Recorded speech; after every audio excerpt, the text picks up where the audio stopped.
ก็สบายดีและสวัสดีเด้อพ่อแม่พี่น้องทักทายสบายดีน้องชาวนางกะสิเดมามีครอบครัวหนึ่งพ่อแม่พี่น้องเพราะว่ามีคนแนะนำให้ชาวนางมาว่าเพิ่นบ่มีบนอยู่บนเช่าเนาะชาวนางก็เลยสิมาถ่ายอัปเดตลงไป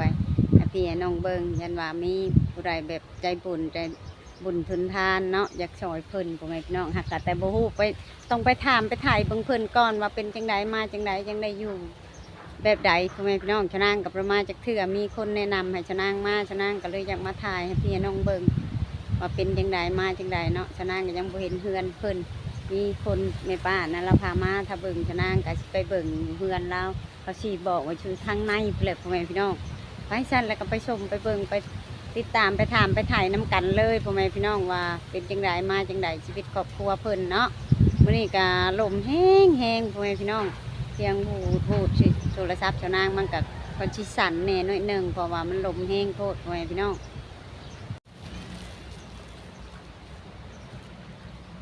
คนชีบอกอีพุ่นเลย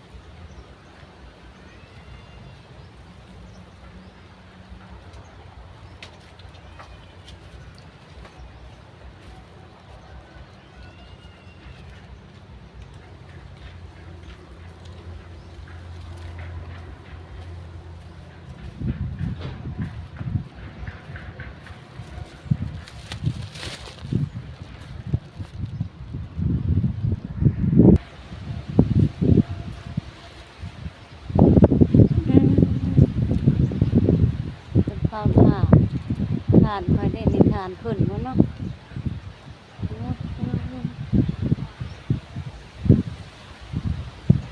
ว้าวดูได้บ่นี่ป้าขวัญเป็นเล็กแท้โอ้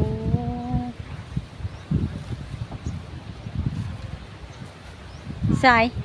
เพื่อนลังนี่บ้าโอ้แอบนี่ครับโอ้ลมแห้งแท้โอ้แม่ป่านี่เราพามาจะนั่งกับหูไปพี่น้อง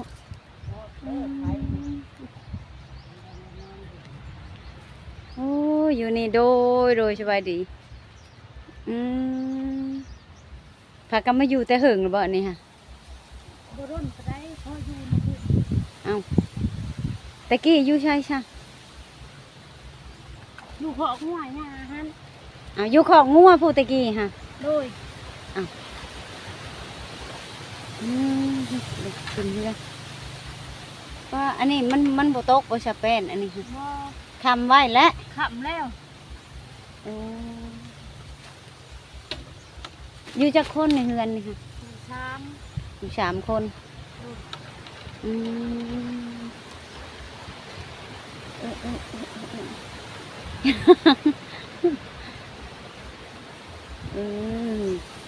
หมูหยาเอาทางเถิงอันหยาบ่พอบ่นะฮะเราเอาพยางกวบไว้งาม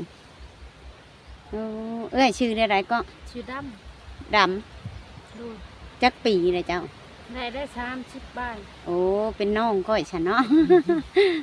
30 ปลายปีเป็นน้องค่อยฉันผัวไปใช่ใช่ผัวไปเฮ็ดเวียกยังนะกนมั่นซอยปูเพื่อมาอยู่แต่เหิงหรือบ่ในนี่ค่ะแต่ร่นแล้วมาอยู่น้ำยาแบบบ่ให้อยู่น้ำเอ้ามาอยู่น้ำยาบ่อยู่น้ำบ้านเกิดเมืองนอนเอื้อยอันอยู่ไสขอโทษอยู่อันนั้นพ้นไผ่อยู่จำปาชักอยู่จำปาชักโอ้อยู่ไก่อันนี้ขอโทษขออภัยเลยเอากันหลายปีเลยบ่ได้3-4 ปีโอ้ได้3-4 ปีเลยได้ลูกผู้นึงละมาอยู่น้ำผัวแล้วอยู่น้ำปูน้ำยาแล้วเป็นอะไรเพิ่นจังบ่ให้อยู่ใช่จักแหละเพิ่นบ่ให้อยู่แล้วก็มาคอยอยู่ขอกงัวน้ำยาพี่นะแล้วก็มาคอยอยู่ดินเพิ่นอีกคอยอยู่ดินเพิ่นอีกอันนี้ค่ะตะกี้อยู่ขอกงัวคอยอยู่ดินไผ่นี่ดินปูคนอยู่นะกระซ้ำแบบจำหาเงินได้ อืมหากระปุกแล้วนี่อันเนี้ยเนาะ โดย อืมลงเลยโอ้โหทำไมพี่น้องโอ้โหมาอยู่น้ำยาบัญญาบ่ให้อยู่อีกยักแน่ชิเว้าแล้วเนาะหากินได้ฉันกูมือนี่ ถ้ารับจ้างระบายเพิ่นนี่แหละพอได้กิน ข้าวน้ำจำปานี่จ้ะ 5ข้อน้ำมูกนี่แหละแบบได้เงินก็พอซื้อนะบัดบ่มีขาดเกินก็ข้อน้ำแถวบ้านนี่นะเพิ่นก็ให้ โอ้เออ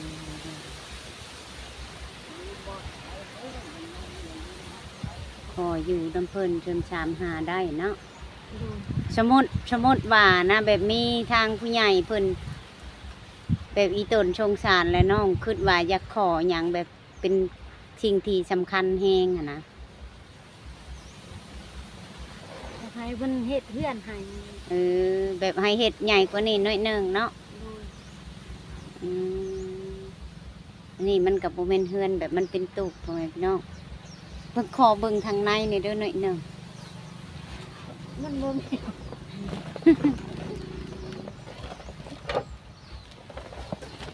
โอ้ปลาชีซ้ำชะนางอยู่ตะกี้แบบแบบเนาะตูกน้องเพิ่นก็ได้เอามุ่งก็บ่เอาขึ้นเลย บรกู้เลยบ้านนี้โอ้ขอโทษขออภัยเด้อพ่อแม่พี่น้องชะนางกะมาเยืองเบิ่งมันอยู่บนนอนของเพิ่นเอาเพยางมาขังเอาเนาะอันนี้ก็ได้โอ้ บ่มีเงินสิซื้อผ้า อืมดู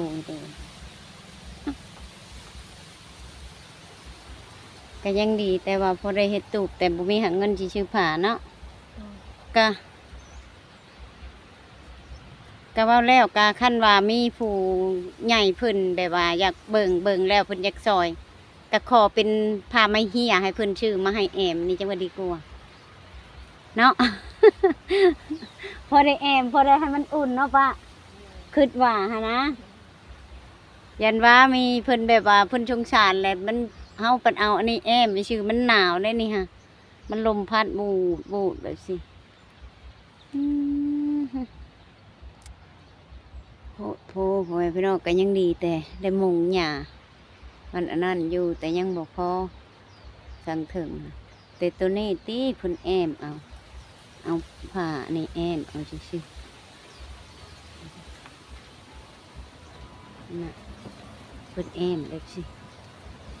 เพิ่นเอาผ้านี่แอมเอาละลาบไว้พี่น้องเวลาชะนางขีถ่ายหอบเพื่อนให้เบิ่งโอ้ก็ชีวิตมันก็เบิกผูกทางถึงแล้วก็ลมพัดกับไปชิหนาวเว้าน่ะเนาะ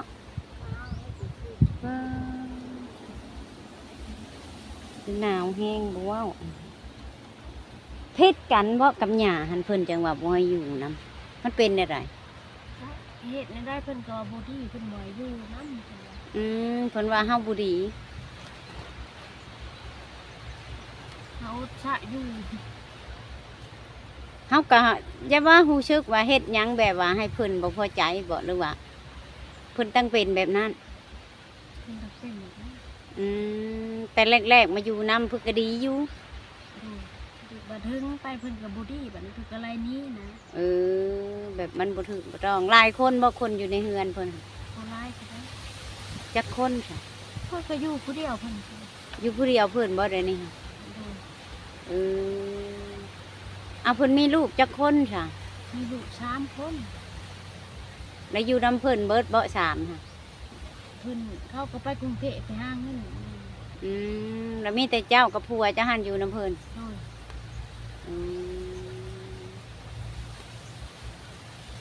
กินข้าวกินน้ำแล้วมันนี่ กินแล้ว กินกับหยัง แก้ว ว่าผัวไปกลมันไปนั่นเพิ่นจ้างบ่ ช่วยเพิ่นเพิ่นให้เท่าไรก็เอานะ แบบว่าไปชอยเพิ่นให้แล้วเอา แบบเพิ่น ให้เขาก็เอาเขา อืม เลยก็ถือว่าชุดพ่อแม่พี่น้องน้องเพิ่นกันนะข้าวน้ำจำปากับบุมีแบบหาได้แหละจังซื้อกินเนาะกันหาบ่ได้ก็ถือว่าบุมีข้าวกินเพิ่นไปหาตัดอ้อยตัดหยังไปจ้ะ เพิ่นยังปิด เออ ไป เลย เขาพาตะน้อยก็ไปตะน้อยพ่อได้ซื้อเขา อืมเจ้าอันเช้าดำปัดผัวเจ้าชื่ออะไรจ้ะ ซื้อพร พรอืมโดยลูกไปใช่จ้ะ ลูกไปน้ำพ่อ โอ้ใหญ่เติบแล้วบ่จ้ะ หาได้ได้3 ปี เออโดย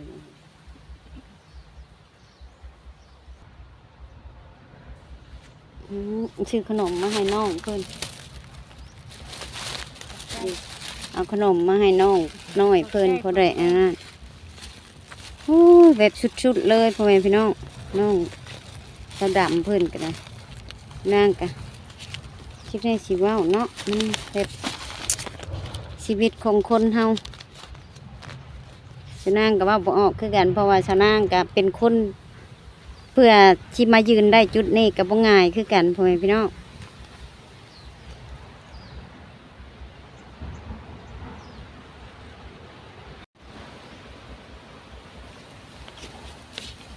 นางก็สิเอาเงินให้น้องเพิ่นอีก100,000 กีบเพราะว่ามีเงินทางเอื้อใจดีเพิ่นพุ่นแหละเพิ่นอัน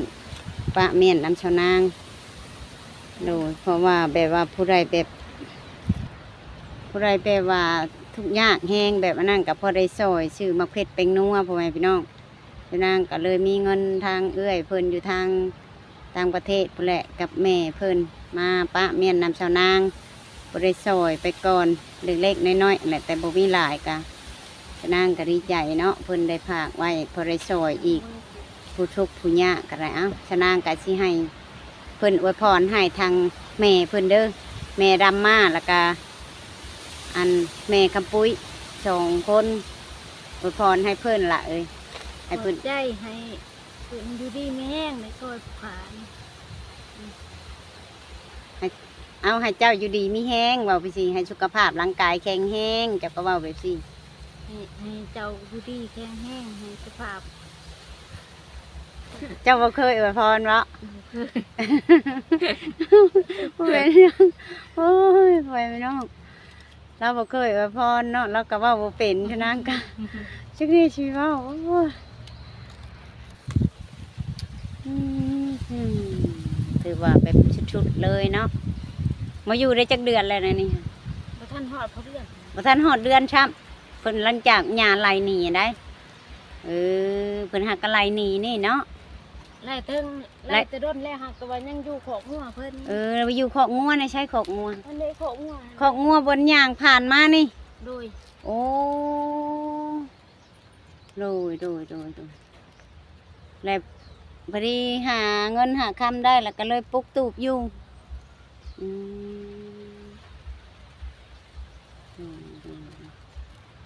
อ่ะฉันครับกะให้โชคดีให้มีทางผู้ใหญ่เพ้นชอยเนาะ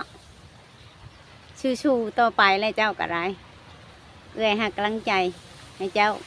ต้องสู้ให้มันผ่านไปได้ จุดนี้ โดย ทุกคนมันก็ต้องผ่านอุปสรรคเบิด ชูๆเด้อเบิ่งชะนางขี่ถ่ายหอบๆเพื่อนพื้นให้เบิ่งไว้พี่น้องว่ามันสำใด เป็ดเขาจ้า เป็ดเจ้าบ่นี่ดินไผ่ฉันทางข้างนี่ค่ะ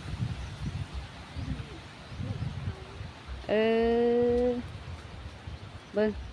ถ่ายทางนี้ของเราก็กะชีประมาณตุบของชะนางตะกี้แหละพ่อแม่พี่น้องนี่เอาแผ่นี่แหละมาขังมันก็ลมพัดมันก็เย็นเนาะคันว่า เหมาะไว้ที่นี่ นั่นน่ะใครอยู่นี่ ทุกคนแล้วก็ ดิมันก็หนาวแหละพ่อแม่พี่น้องโอ้ยน่าสงสารน้องเพิ่นเนาะเพิ่นอายุ30 ปลายปีเพิ่นรุ่นน้องของชาวนางพ่อแม่พี่น้องโหเฮ็ดกึ่งปึงไอ้เช่นถือว่า ชุดมาคอยอยู่ขอกงัวตัวนี้นี่เพิ่นเว้าค่ะแม่นนี่คอยอยู่ในขอกงัวอันนี้แต่เพิ่นมาตำบิดเพิ่นคอยอยู่ขอกงัวอันนี้ป้าทางนี้ก็เอาอันนี้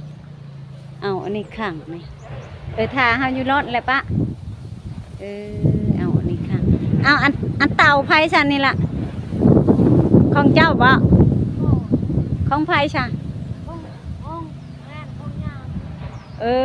ป้าขวัญขี้เต่านี่ก็บ่ง่ายอันนี้บ่ของเจ้าอืมบ่มีไม้โอ้บ่มีไม้เพิ่นว่าบ่มีไม้บ่ได้ลงแล้วเพิ่นว่าบ่ละไม้เพิ่นบ่มีไม้พ่อแม่พี่น้องโอ้บ่มีไม้เนาะทางนี้ก็เป็นชวนมันเนาะพ่อแม่พี่น้องนี่เพิ่นขุดเพิ่นเฮ็ดเต่าเพิ่นบ่มีไม้เพิ่นว่าบ่มีไม้เลิกเรือลงเพิ่นว่าเนาะอ่ะซั่นก็สำหรับอันสาวดำเพิ่นพ่อแม่พี่น้องภายแบบว่าสนใจอยากซอยน้องเพิ่นเรื่องแบบพาไม่หอกมาเหี่ยพอได้ให้น้องเพิ่นแอมนี่เนาะเพิ่นก็พอได้เอาพยางออกพ่อแม่พี่น้องพอได้เอาอันแบบว่าชุดเลยครอบครัวนี่ก็ได้พ่อแม่พี่น้องเฮ็ดนี่ก็ได้สาวดำเพิ่นอยู่ทางชนบ้านดงมะแง้วพ่อแม่พี่น้องทางบ้านน้อยทางขึ้นไปโรงงานน้ำตาลพี่แหละอันนี้ค่ะชนางก็มีในป้านั้นเรามาแนะนำให้ชนางมาชนางก็เลยมาเบิ่งก็เป็นตัวจริงก็คือแบบชนางถ่ายให้พี่น้องเบิ่งอะไรกระตูบลังน้อยๆดิแล้วหนังอยู่ค่ะพ่อแม่พี่น้องมันเอาแบบเอาผ้าต่างเอานั่นมาขังไว้ซื่อๆแบบเดี๋ยวนี้มันก็บ่มีผลแต่มันหักลมหนาวพ่อแม่พี่น้องอยู่ทางลาวค่ะประตูตะกี้ขออยู่ขอกงัวและปะนี่แล้วเพิ่นมีไม้มีตอกเพิ่นก็เลยได้มาปลูกตูบอยู่เองไว้สิแหละพ่อแม่พี่น้องชีวิตของคนเฮาผู้ชนางก็ถือว่าชุดๆเลยเฮ็ดนี่ก็ได้เพิ่นก็ไปจักแนวเว้าเนาะตะกี้ก็มาอยู่น้ำหญ้าแล้วมันก็บ่ฮู้ว่าหญ้าเพิ่นเป็นจังไดเนาะเพิ่นบ่ถูกบ่ต้องกันนั่นแหละหญ้าก็เลยไล่หนีมวยอยู่เพิ่นก็เลยลงมาคอยอยู่ขอกงัวแล้วก็เลยได้มาปลูกตูบคันว่าภายแบบจนใจอยากซอยน้องเพิ่นพ่อแม่พี่น้องจะดำเพิ่นก็ซื้อผ้ากระตาดพอได้มาแอมตูบน้องเพิ่นอยู่พอได้ให้มันอุ่นอีกอะติดต่อมาทางชะนางได้เด้อพ่อแม่พี่น้องชะนางสิเอาเบอร์โทรขึ้นไว้แล้วก็เอาเฟซบุ๊กขึ้นไว้แบบอยากชื่อผ้ากระตอกผ้ากระตาดมาให้น้องเพิ่นพอได้แอมพอได้ให้มันอุ่นอีกเพิ่นก็มีลูกอยู่คนหนึ่งกับอายุอยู่3 ปีพ่อแม่พี่น้องก็ถือว่า3 ขวบเป็นภาษาไทยก็ได้สั้นคลิปนี้ชะนางกับขอมกขอบใจทางเอื้อยแล้วก็ทางแม่รำมาเด้อฝากเงินไว้นำลูกนำเต้าให้ลูกให้เต้าเป็นสะพานบุญก็ได้ก็ขอให้จุมเจ้าอยู่ดีมีแห้งความเจ็บบ่ให้ได้ความไข่บ่ให้มีเด้อคิดชิงได้ก็ให้ได้ชิงนั่นปรารถนาชิงได้ก็ขอให้ได้ชิงนั่นนอนรับให้ได้เงินหมื่นนอนตื่นให้ได้เงินแสนไปทางใดการงานการเงินก็ขอให้เจริญรุ่งเรืองเด้อเอ่ยเด้อพร้อมด้วยกับแม่รำมาคิดชิงได้ให้ได้ชิงนั่นปรารถนาชิงได้ก็ขอให้ได้ชิงนั่นการงานการเงินให้เจริญรุ่งเรืองสุขภาพร่างกายแข็งแรงให้อายุมันคนยืนช้าถูกสำหรับคลิปนี้ชะนางกะทีจบไว้ชำนี้พ่อแม่พี่น้องกับเบาลายยายห่างเนาะกระผาดทางผู้ใหญ่จะดีไม่ใหญ่จะดีทุกท่านเพราะว่าอยู่ในหรืออยู่ต่างประเทศที่เขารับชมและติดตามคลิปของชะนางกระผาดกดไลค์กดแชร์กดติดใจชะนางให้ชะนางได้เห็นคลิปต่อไปเด้อพ่อแม่พี่น้องถ้าใครสนใจซอยน้องเพิ่นก็ติดต่อหาชะนางได้เด้อพ่อแม่พี่น้องเสียงลมเสียงนั่นชะนางก็ขอโทษขออภัยเด้อบางกะสีสันแน่น้อยหนึ่งพ่อแม่พี่น้องชะนางกีฬาไปแล้วสบายดี